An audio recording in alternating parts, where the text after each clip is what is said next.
My name's Trina Cook. I'm a student at Purdue University Calumet, and I researched RFI efficiency this summer.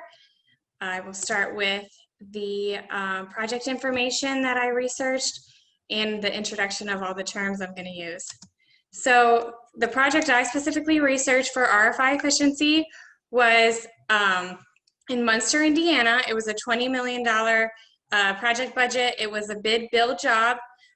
So basically we're creating a bridge for the railroad, and then the cars will drive in an underpass so that they'll not have to wait for the train.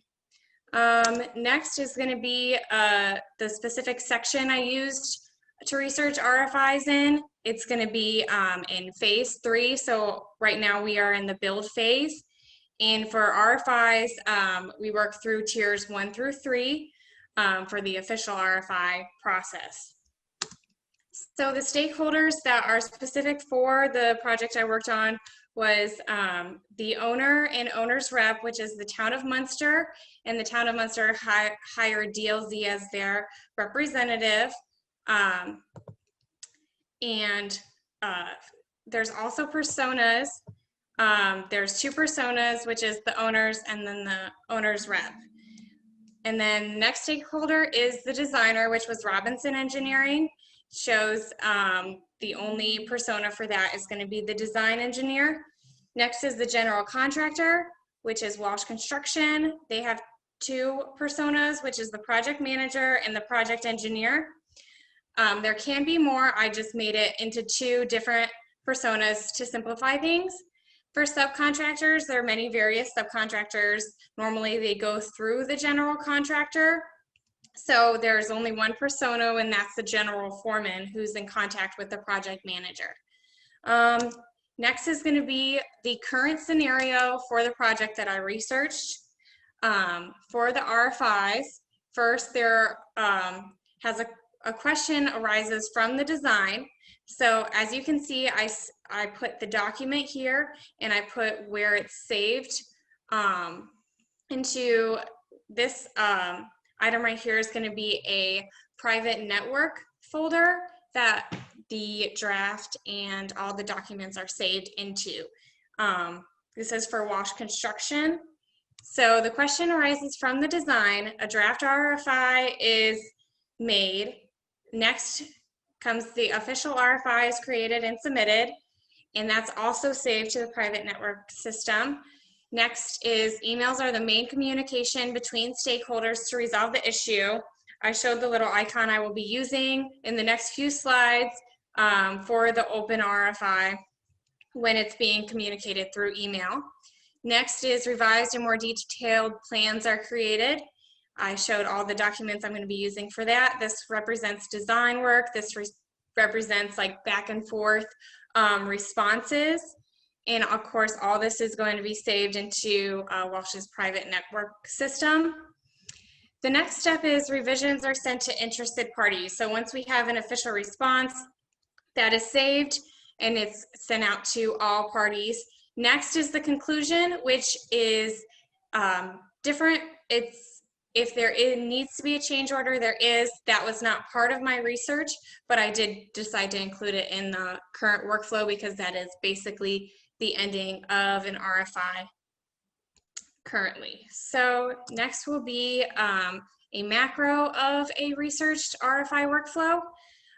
So basically currently the RFI report goes from the construction contractor to the owner and architect via the owner's representative. So you can see that each exchange is a plug, and that's going to be this specific plug is going to be an email. So currently most RFIs that are sent for this project are done through email, and the general contractor emails the owner's representative, then they email the owner and the architect separately, then return response to the general contractor. I made a list of pain points that currently are occurring that you can see from this macro. First off, the general contractor and subcontractor is the only involved party on the project level. The RFI is not a priority for third parties, oftentimes you can see how far away they are separated from the project, and this causes lack of communication. Next, I'm going to be focusing on the shared panes. So to do that, I'm going to start with the current micro. So this is a more detailed map of how RFIs are currently processed. As you can see, it is a little busy, which is one of the reasons why there's so many pain points in the current way that RFIs are done.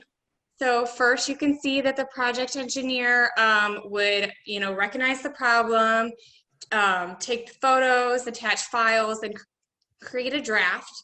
But then the project manager still has to take that draft and create an official RFI, then sends an email to the owner's representative that determines whether or not they need a revision in the design plans. Once he decides that they need a revision in the designs, sends an email to the designer. He fixes the design, sends it back to the owner's rep.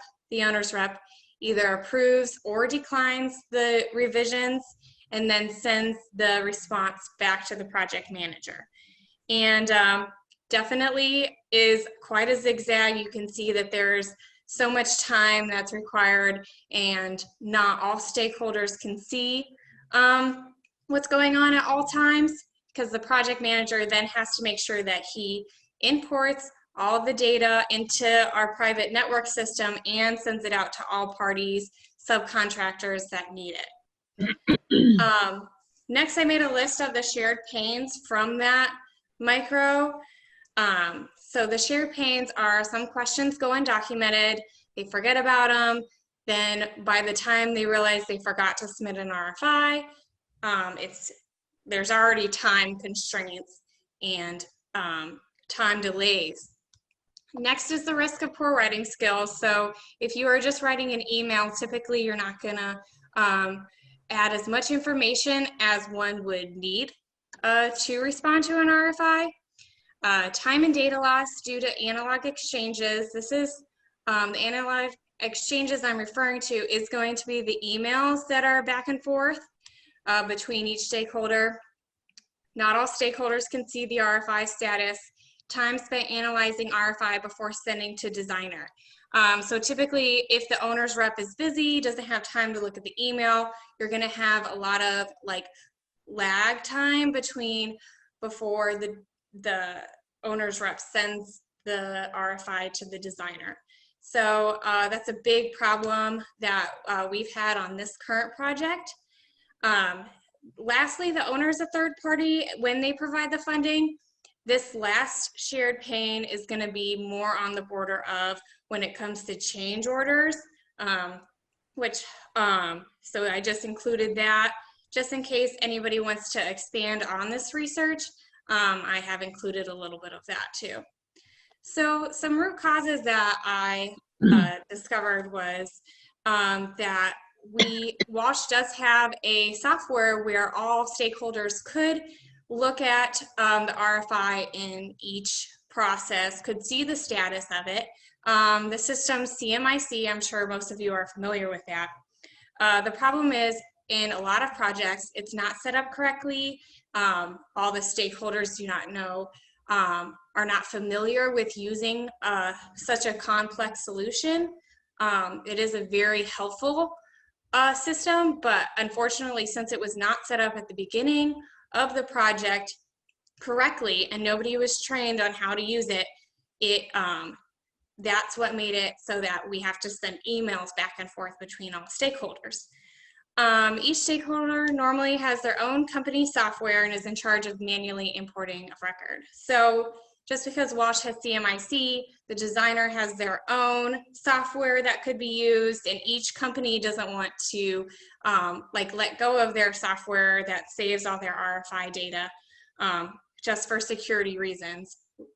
Okay, and then next is going to be my shared panes challenge statement. So what I gathered from the current state is how I meet might we improve the efficiency of RFI responses in ways that increase collaboration between and understanding by all stakeholders so that together we can improve project timelines, reliability, and performance? So here is my proposed macro. This is going to be the macro of the desired RFI workflow. Basically, we want the RFI report to be viewed and edited by all stakeholders. The changes required is that the technology is out there where all stakeholders can view and edit and see the status of. There's eBuilder, again, CMIC. Meetings should occur with all stakeholders to explain the software for each project, and training should be mandatory on the owner's software that is to be used. As you can see, I changed all these few arrows. Not only did I change that they are now on the project level because they are all connected to the same software, it also changes, instead of sending emails, it is just importing what they need to their software. And then the only one that has to transfer any type of data is going to be the owner's rep to the owner if they need a change order. So next is, that is the end. I feel like I missed a slide. Let me see.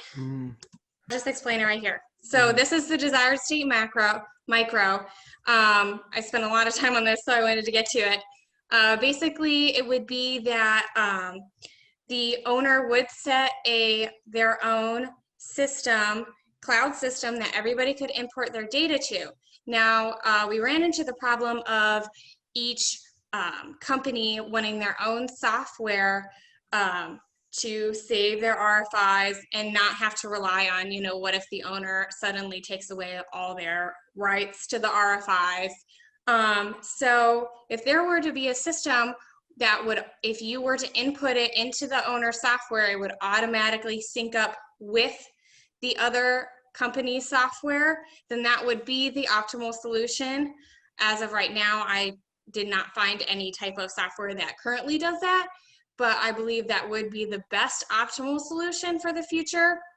The most realistic would be that the owner just has their own software that everybody uses primarily, and then they would have to manually save it to their own software. So pros would be, number one, the RFI is viewable and editable by all stakeholders, and the owner has the cloud system set up, and all stakeholders are trained before the project starts to how to use the system.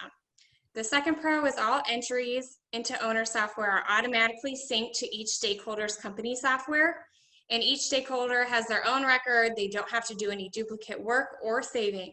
The third pro is response times will always be visible, and automatic alerts can be sent out if you haven't responded. If you forget about it, you will automatically be alerted that you need to respond to the RFI. Also, everyone can view the status of the RFI at all times. So that is it. I think Trina did a really good job representing the kind of the paradigm that we face on the day-to-day projects, a good scenario of how we deal with owners, that kind of brute force methodology, and where not only Walsh, where we can improve, but where we can improve on the technology integration between partners, as well as somewhat of what Jenna showed, the education. So I think I'm going to go with Trina for most improved and just all well-rounded, just going out there and really showing and focusing on the core principles of where we're at.